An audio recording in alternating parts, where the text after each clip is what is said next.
नमस्कार दोस्तों, मैं कहती तो सुन चैनल पर हमारी आज की कहानी को लिखा है जैनेन्द्र कुमार जी ने। कहानी का नाम है चिड़िया की बच्ची। आइए सुने यह कहानी। माधवदास ने अपनी संगमरमर की नई कोठी बनवाई है। उसके सामने बहुत सुहावना बगीचा भी लगवाया है। उनको कला से बहुत प्रेम है। धन की कमी नहीं है और कोई व्यसन छू नहीं गया है। सुंदर अभिरुचि के आदमी हैं। फूल पौधे, रकाबियों से हौजों में लगे फव्वारों में उछलता हुआ पानी उन्हें बहुत अच्छा लगता है। समय भी उनके पास काफी है। शाम को जब दिन की गर्मी ढल जाती है और आसमान कई रंग का हो जाता है, तब कोठी के बाहर चबूतरे पर तख्त डलवाकर मसनद के सहारे वह गलीचे पर बैठते हैं और प्रकृति की छटा निहारते हैं। इनमें मानो उनके मन को तृप्ति मिलती है।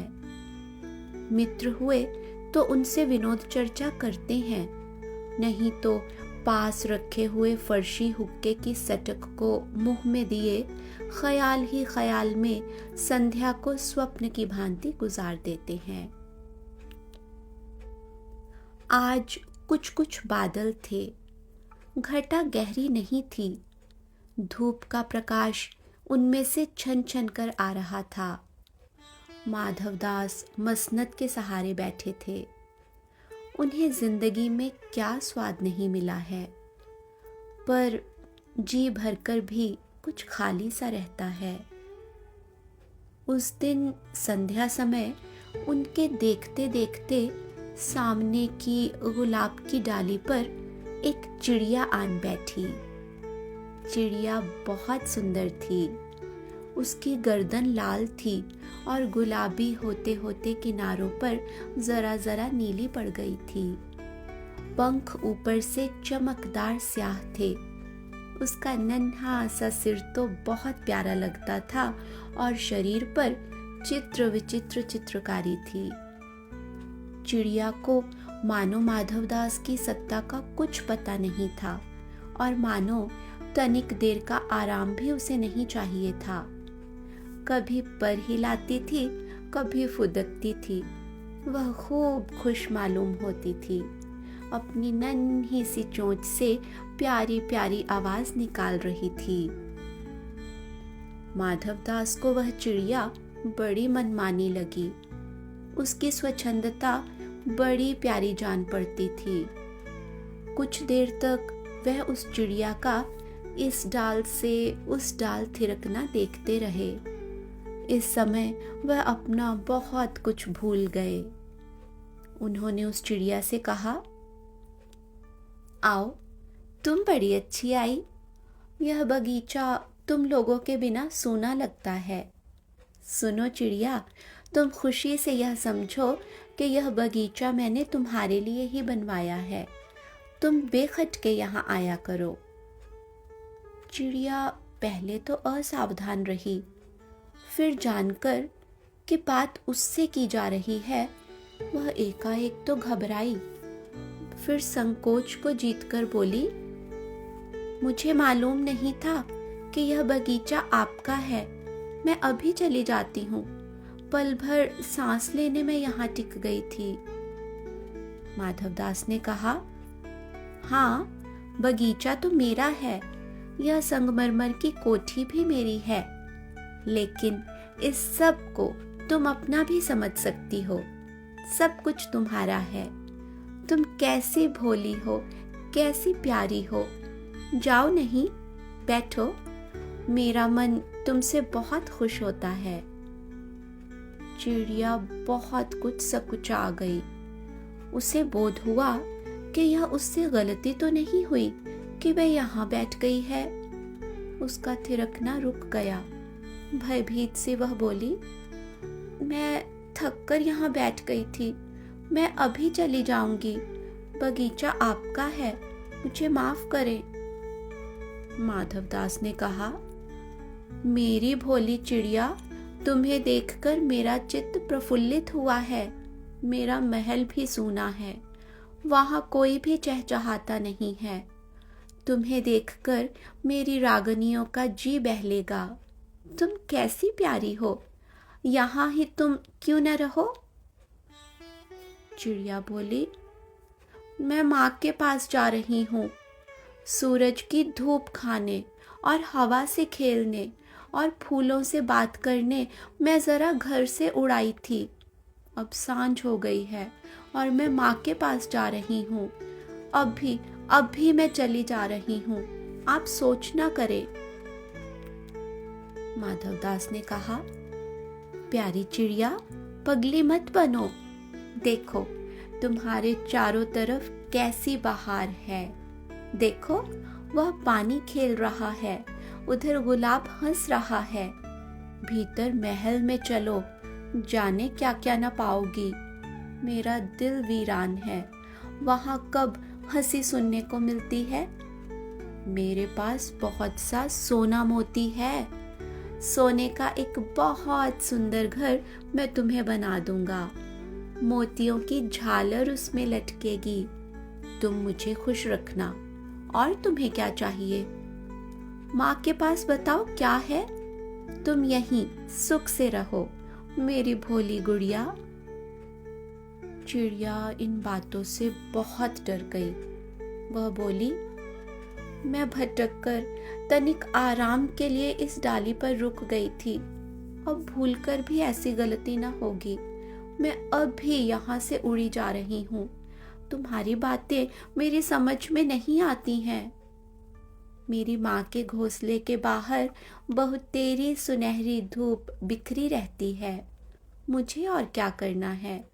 2 दाने माँ ला देती है और मैं पर खोलने बाहर जाती हूँ तो माँ मेरी बाट देखती रहती है।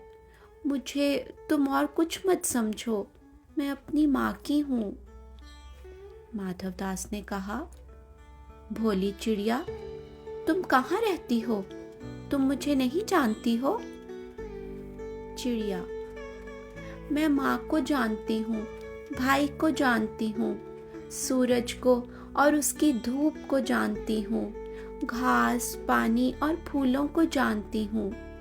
महामान्य, तुम कौन हो? मैं तुम्हें नहीं जानती।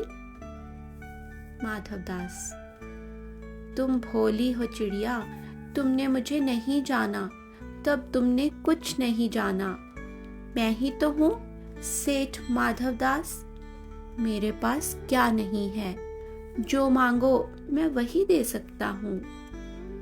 चिड़िया, पर मेरी तो छोटी सी जात है, आपके पास सब कुछ है, तब मुझे जाने दीजिए। माधवदास, चिड़िया, तू निरी अनजान है।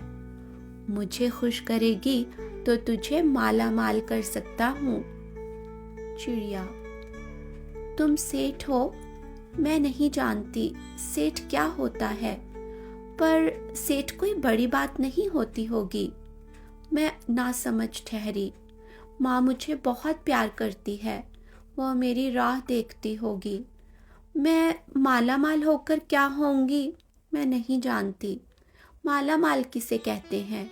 क्या मुझे वह तुम्हारा माला माल होना चाहिए?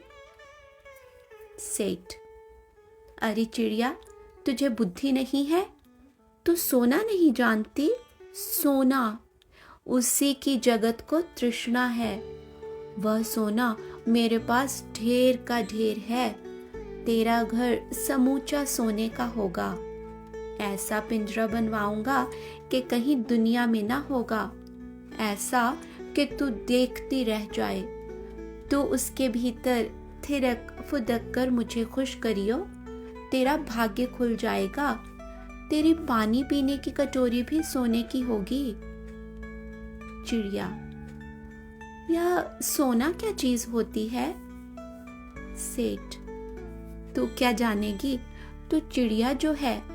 सोने का मूल्य सीखने के लिए तुझे बहुत कुछ सीखना है। बस यह जान ले कि सेठ माधवदास तुझसे बात कर रहा है। जिससे मैं बात तक कर लेता हूँ उसकी किस्मत खुल जाती है। तू अभी जग का हाल नहीं जानती। मेरी कोठियों पर कोठियाँ हैं, बगीचे पर बगीचे हैं, दास दासियों की संख्या नहीं है, पर तुझसे मेरा चित्त प्रसन्न हुआ है। ऐसा वरदान कब किसी को मिलता है? अरे चिड़िया, तू इस बात को समझती क्यों नहीं? चिड़िया: सेठ, मैं नादान हूँ, मैं कुछ समझती नहीं, पर मुझे देर हो रही है, माँ मेरी बाट देखती होगी। सेठ: ठहर ठहर, इस अपने पास के फूल को तूने देखा? यह एक है, ऐसे अनगिनती फूल हैं, ऐसे अनगिनती फूल मेरे बगीचों में हैं। वे भांति भांति के रंग के हैं, तरह तरह की उनकी खुशबू है। चिड़िया, तैने मेरा चित्त प्रसन्न किया और वे सब फूल तेरे लिए खिला करेंगे। वहाँ घोंसले में तेरी माँ है, पर माँ क्या है? इस बहार के सामने तेरी माँ क्या है? वहाँ तेरे घोंसले में कुछ भी तो नहीं है। तू अपने को नहीं देखती? कैसी सुंदर तेरी गर्दन, कैसी रंगीन देह। तू अपने मूल्य को क्यों नहीं देखती? मैं तुझे सोने से मढ़कर तेरे मूल्य को चमका दूंगा। तैने मेरे चित्त को प्रसन्न किया है, तू मत जा, यहीं रह। चिड़िया: सेठ, मैं अपने को नहीं जानती, इतना जानती हूँ कि माँ मेरी माँ है और मुझे यहाँ देर हो रही है। सेठ, मुझे रात मत करो, रात में अंधेरा बहुत हो जाता है और मैं राह भूल जाऊंगी। सेठ ने कहा, अच्छा चिड़िया, जाती हो तो जाओ, पर इस बगीचे को अपना ही समझो, तुम बड़ी सुंदर हो। यह कहने के साथ ही सेठ ने एक बटन दबा दिया। उसके दबने से दूर कोठी के अंदर आवाज हुई, जिसे सुनकर एक दास झटपट भागकर बाहर आया। यह सब क्षण भर में हो गया और चिड़िया कुछ भी नहीं समझी। सेठ कहते रहे, तुम अभी माँ के पास जाओ, माँ बाट देखती होगी, पर कल आओगी ना? कल आना, परसों आना, रोज आना। यह कहते कहते दास को सेठ ने इशारा कर दिया और वह चिड़िया को पकड़ने के जतन में चला। सेठ कहते रहे, सच तुम बड़ी सुंदर लगती हो। तुम्हारे भाई बहन हैं? कितने भाई बहन हैं? चिड़िया: 2 बहन, 1 भाई, पर मुझे देर हो रही है। हाँ हाँ, जाना, अभी तो उजाला है। 2 बहन 1 भाई है, बड़ी अच्छी बात है। पर चिड़िया के मन के भीतर जाने क्यों चैन नहीं था। वह चौकन्नी हो होकर चारों ओर देखती थी। उसने कहा, सेठ, मुझे देर हो रही है। सेठ ने कहा, देर अभी कहाँ, अभी उजाला है। मेरी प्यारी चिड़िया, तुम अपने घर का इतने और हाल सुनाओ, भय मत करो। चिड़िया ने कहा, सेठ, मुझे डर लगता है, माँ मेरी दूर है, रात हो जाएगी तो राह नहीं सूझेगी।